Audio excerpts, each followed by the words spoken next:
Hello world, welcome back to Razor RC. Well, what the heck, why not? I decided to pick up the Traxxas Hoss. Here it is in front of us. The brand new 1/10 scale electric 4-wheel drive monster truck. Slots in between the Stampede and the Max. So this came out, I think, a few days ago. And dropped by my local hobby shop, picked one up, sells for $470. I think that's the minimum advertised price, so that should be the regular street price you're able to get these at. So what they say, battery and charger not included, 60 plus miles per hour, comes with the Valenian system, the TQI, all that stuff. So yeah, we're gonna do a little unboxing here today, show you what's inside. I also have another video out there called Everything Right and Wrong with this truck, and go check that out if you want to see my initial impressions looking at one of these in the store. But I decided to pick one of these up and test it out. So some new features, brand new chassis with an integrated receiver box. They got a new wheelie bar, a new steel spur gear, which is nice, with an integrated center differential, brand new sledgehammer tires, same old Ultra Shocks, okay, whatever. There's the chassis and what it looks like from the top. Valenian system with their 540 XL, which is a, I think, 36 by 70 millimeter can. I've made a little mistake in my other video. I thought it was 90, but that's with the little shaft. So it is a 70 millimeter long can, 2400 kV, 3S capable, and their regular VXL 3S ESC. Anything else going on here? Not too much. What else? Say 60 miles per hour top speed zone.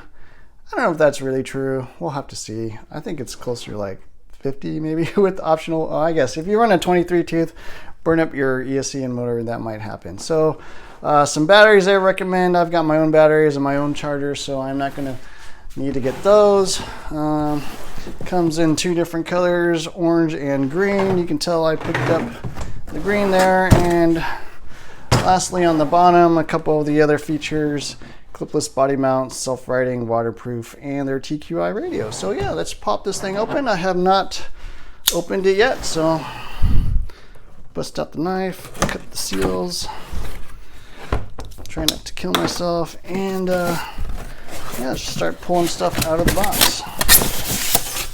First off, you got the radio, set that aside, and then the actual truck.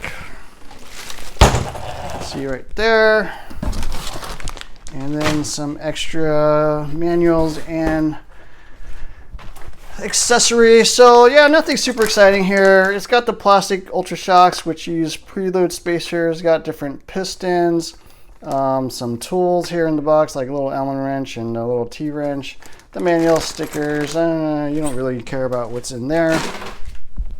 The radio is a TQI, which is their radio they've been using in most of their vehicles. The really low-end radios are the TQ. You don't want one of those. This is actually a halfway decent radio, but the TQ is pretty poor.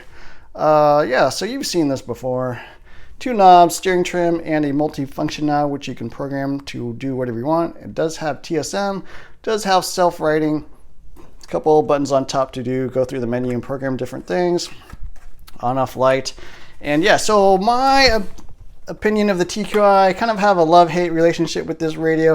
I think out of the box I kind of hate it because it's really difficult to program or adjust things. You got to go through this blinking light type thing, menu system, follow this like flow chart. That's kind of annoying. But if you get the Traxxas link, it actually becomes probably the best RTR radio on the market, because you can use your phone to program all those things rather than just look at this little flashing light. So yeah, this little Traxxas link, if you get that, pretty good radio, foam wheel, decent size, all that stuff. So here's the actual truck.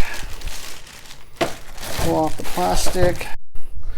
So it's got the clip-on system, which you just basically flip this little switch, pull off the body, really easy. And the body, I like it because it's got the roll cage, provides a lot of extra protection. It is quite narrow. This is a really skinny body. Looks skinnier than the Stampede, actually. Huh, interesting. So I got the green one, obviously. Purple and orange looked pretty dang ugly to me. I'm not a fan of the green either. Like one of the posters commented in on one of my other videos, it looked like a clown threw up all over this RC car, and I kind of agree. Traxxas, I don't know who's designing their bodies and colors out there, but yeah, they're pretty darn, sorry, it's just my own opinion, but they're kind of ugly. Sledgehammer tires look really nice. Black chrome wheels, plastic ultra shocks. So there are some changes here. Let's kind of zoom in a little bit. Take a little closer look inside. Battery strap takes a 25 millimeter 2S, or I think like a 30 millimeter 3S, maybe 34, can't remember exactly. They use the Traxxas ID connector with their VXL 3S. Brand new chassis, so this is about 11.5 inches, I think like 11.8 or 11.7 inches in length. So that's right in between a Stampede. Stampede is about 10.5 and a Max is like 12.5. So this is right in the middle. Same length as like a Wrestler 4x4 VXL, and really the same length as all the other RC cars, all the other monster trucks on the market. So the Armored Grand is the same size. The Team Associated Rival MT10 is the same size. And the Stampede was just a little bit small for a 10 scale. So I kind of feel like this is the replacement for the Stampede. I'll grab my stamp here next to it. So you can see kind of, you know, Stampede next to a Hoss. A little bit bigger, a little bit longer. Width-wise, pretty similar. I think it's actually narrower because it's got the skinnier wheels, but the arms and everything are the same dimensions. Did change the bumper. The arms are the new like Wrestler arms. So these are the same arms as the Wrestler, the same size as the Stampede 4x4 and the Slash 4x4, but they just changed the design a little bit to make them a little more durable, but they are compatible and interchangeable. Did change the drive shafts here. Yeah, so a little bit taller and a little bit skinnier than the Stampede in size. So I felt like this is actually what they should have changed the Stampede out for. You know, the Stampede's been out for like 10 years, pretty dated. They didn't really make any improvements through the years. And, you know, they kind of finally upsized it a little bit, got some real wheels and tires because Stampede tires are pretty much terrible. Got a better motor. So this is what a Stampede 2.0 should be, but they're not getting rid of the Stampede. They basically just released this with better parts, and then are charging in another $100, which is pretty darn high. Vertical mounted servo, plastic geared. It's the 2075. Kind of the high center of gravity chassis, not super crazy high, but a little bit lifted. Yeah, so pretty much same design as a Stampede, same design as a Wrestler, same design as a Slash, same design as a Rally. Just another one in that line of vehicles. Still has the plastic shocks. I really wish it came with aluminum shocks. I think it also has the plastic hexes. We'll have to see, but that's another area I think it's worth upgrading. But it does have the new motor, so the same motor from the Max, and as they mentioned from the Spartan. So 2400 kV motor does provide a lot more torque. This motor is actually 3S and 4S capable, although obviously on this you only got the 3S ESC. It does have the nice little drive shaft down the middle with a plastic cover so you don't get rocks and stuff in there. Yeah, but pretty good like design overall. I mean, this design is fine.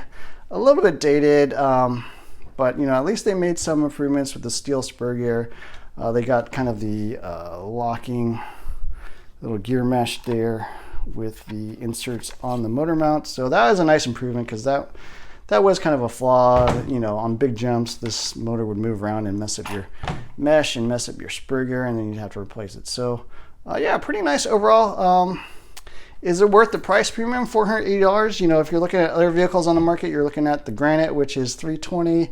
You're looking at the Team Associated Rival MT10, which is $300. So this is pretty much that same class. You know, 4x4, about 11.5 inch wheelbase, 3S capable, plastic shocks, plastic drive shafts, three fully sealed differentials. The Armoro's got a center slipper, but the Associated's got 3 sealed differentials. So it's in that same class, but you know, it's quite a bit more. Obviously, it's like 50% more than those 2 other trucks. So is it worth another 50%? You know, another $160?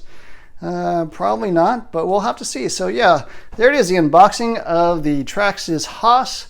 I'm going to be doing some testing pretty soon, so look for videos on some driving impressions and stuff like that. But yeah, here it is out of the box, and I kind of picked up a car I didn't really want to, but you know, that's kind of the brakes, I guess, when you own an RC channel. You kind of have to keep up and kind of see what's out there on the market and do your own testing and tuning to give your opinion. So look for more videos on this. Thanks for watching. Definitely like, share, subscribe, hit the notifications button. Look for more videos soon. Thanks for watching.